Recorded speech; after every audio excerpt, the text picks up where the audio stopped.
The Toronto Raptors back in the six after spending the last 2 weeks on the road. A lot of new faces in the organization, including Jontay Porter. He came to the Raptors in a deal that involved the Raptors G League team and the Detroit Pistons G League team. And for the last month, he spent time on the road between the Raptors and the 905. Tonight marks his first game in Toronto as a Raptor. Gary Trent Jr.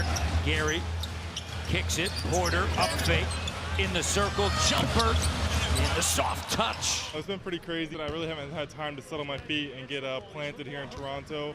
Getting traded from Detroit to the 905, instantly flew that night to go meet the team in Maine, play with them, and then now I'm with the Raptors. It's like kind of being introduced to two new teams, two new staffs, two new groups of teammates. It's been a lot, that's for sure. Easier than I would have imagined if you told me this would be my reality, a month ago or so.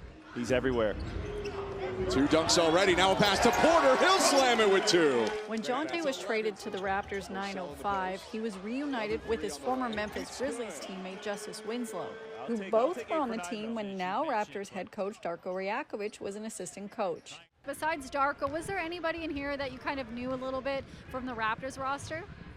Yeah, so actually we made the trade for OG, or to trade OG away. I knew OG from high school because he was from Missouri as well, Jeff City, I'm from Columbia. But then we brought in 2 new guys that I knew because they're in the same class as high school as me, and RJ and Quickly. We played in the same UIBL circuit. Me and Quickly were going to go to the same college before some coaching changes happened at Washington. So I knew those guys from way back when. So when they came in, I was kind of the new guy a week ago, and then a week later there's 2 new guys. So we kind of been going through it together, but it's been nice. 7 on the shot clock. Porter the 3. Oh! His journey to an NBA court hasn't been easy. In 2018, he tore both his ACL and MCL in his right knee, and a few months later would injure his ACL again. No matter how many nights I thought, man, I'd rather be, doing a 9-to-5 job and just do the normal life thing.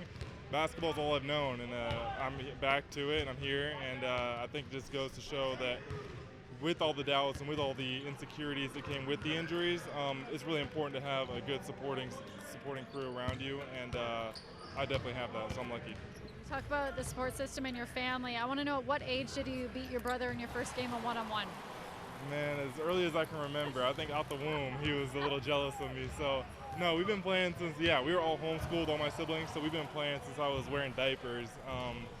In all reality, if we play 10 games, early on I was winning 1 out of 10, and when I do win, it ends up in a fist fight. So we tend to not play as much anymore, but that's my best friend, my brother, and I'm really happy with all the success he's had. A note about tonight's game between the Toronto Raptors and Boston Celtics. When it comes to injuries, Jakob Poeltl is still out dealing with his ankle injury. Otto Porter Jr., he is out with his right knee injury, and Grady Dick has now been listed as questionable with a right thumb sprain. For City News, I'm Lindsay Dunn.